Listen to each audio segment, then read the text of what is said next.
bin Hassan Sri Gading. Terima kasih Puan Yang Pertua. Sebelum saya buat soalan yang pertama, saya ingin mengucapkan happy birthday kepada Tanjung Malim. Jadi soalan pertama, terima kasih.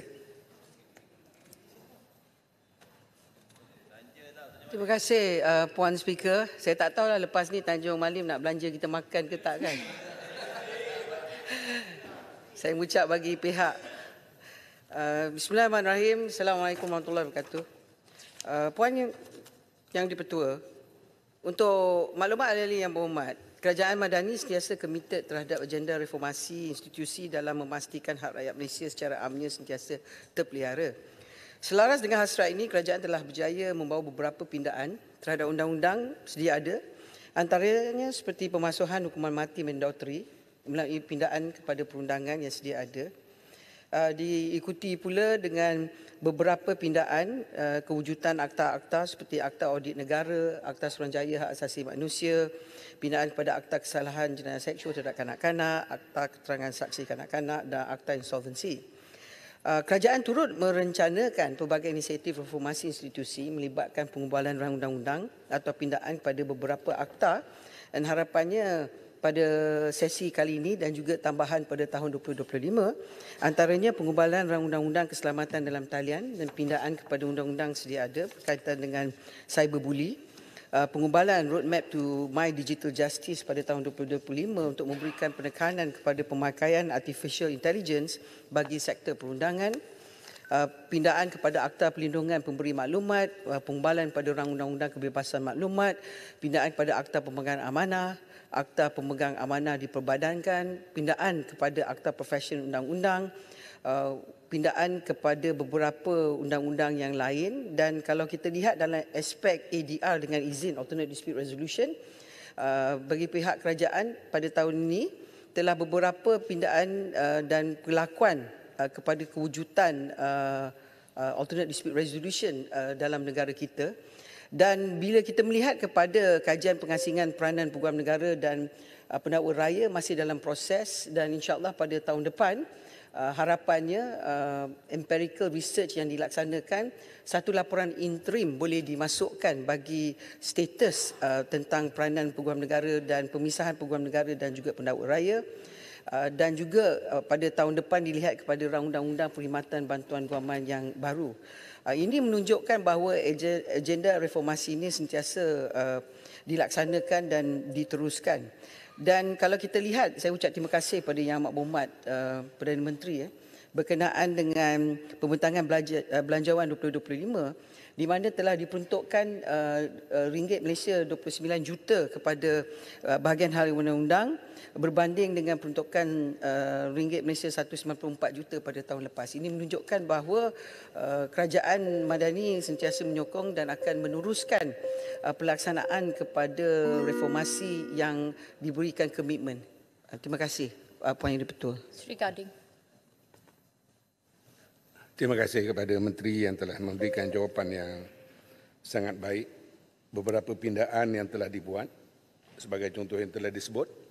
Begitu juga dengan akta-akta baru yang cuba digubal pada tahun 2025.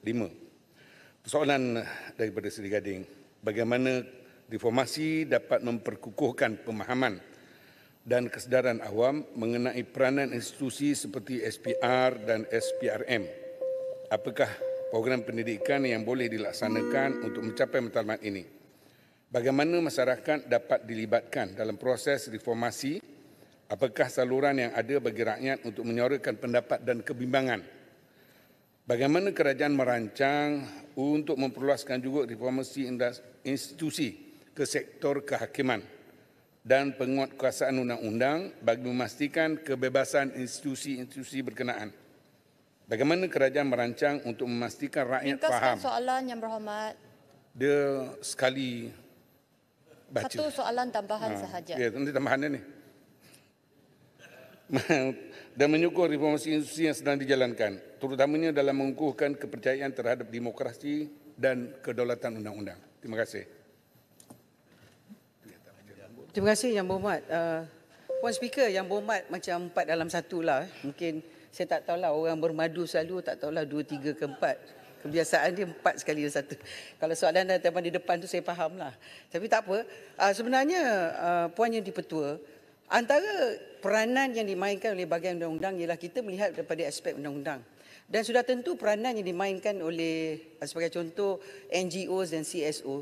Selalunya libat urus ni fokus group dan sebagainya dilakukan sebelum dasar ditentukan oleh pihak kerajaan melalui mesyuarat kabinet. Selepas itu akan dibawakan dengan semua ahli parlimen dalam sesi libat urus sebelum undang-undang itu dibawa, dipinda dan dibahaskan dan diluluskan dalam sidang parlimen oleh Dewan Rakyat dan juga Dewan Negara. Tapi untuk menjawab soalan 4, soalan dalam 1 oleh Yang Berhormat, saya ingin menyatakan antara peranan yang paling penting dalam reformasi tentang perubahan undang-undang pada hari ini ialah ahli-ahli Yang Berhormat sendiri sebagai wakil rakyat. Sebab ahli-ahli Yang Berhormat yang memang mengetahui proses undang-undang, pindaan, berbahas, sentiasa akan peka kepada perubahan yang dilakukan yang menyebabkan bila bercakap dengan masyarakat kita iaitu pengundi kita, ahli-ahli baru Yang Berhormat adalah selalunya first to respond dengan izin. Keduanya saya nak bagi analogi sebagai kes GISB yang diterangkan oleh 3 menteri dalam penerangan menteri. Kita dapat mengkaji bahawa bila bercakap tentang kanak-kanak sebagai contoh, kanak-kanak ini bukan hanya satu kementerian yang bertanggungjawab, semua agensi bertanggungjawab. Tetapi nak memberitahu pada rakyat di bawah sama ada mereka menjadikan taskah ke sekolah ke akademi ke segala apa-apa bila menyentuh kanak-kanak, kepekaan mesti ada dalam hak isu undang-undang. Itu sebabnya kalau ahli Yang Berhormat tahu bahawa di bawah Akta Jenayah Seksual Kanak-kanak, Seksyen 19 mengatakan bahawa kesalahan kalau tiadanya laporan dengan izin, iaitu under reporting. Tak report pun satu jenayah. Inilah peranan yang dapat dimainkan. Jadi reformasi institusi tidak hanya berlaku kepada pindaan undang-undang yang ada, tetapi kepada pelaksanaan supaya undang-undang tersebut menjadi lebih efektif. Itu sebabnya bagi saya dalam perkara ini, kita mesti tahu bahawa undang-undang tu bukanlah penyelesaian kepada semua masalah. Tetapi undang-undang yang ada dalam negara kita, institusi yang ada mesti berubah mengikut pengedaran zaman. Contohnya yang saya sebut, yang mana Yang Amat Berhormat dalam belanjawan bersebut tentang AI, Artificial Intelligence. Semua orang tahu bila bercakap tentang SPRM sebagai contoh. Hari ini, dengan adanya Artificial Intelligence, secara tidak langsung, suka tidak suka, rasuah itu dapat dikurangkan. Sebab sistem tu lebih sistem computerized. Tidak adanya masalahnya individu di belakang takbir yang membuat keputusan yang boleh mempunyai kebolehan untuk dibuka untuk dirasuah. Itu sebabnya teknologi ini ialah satu cara kehadapan supaya reformasi institusi dengan undang-undang yang baru dengan sistem teknologi yang ada akan dapat membuat perubahan supaya negara kita ni boleh melihat kekurangan kepada keputusan budi bicara yang menggalakkan rasuah yang boleh dibuat. Itu sebab bagi saya bukan hanya undang-undang tetapi peranan semua pihak. Terima kasih Puan Yang di-Pertua. Besut. Okey, terima kasih.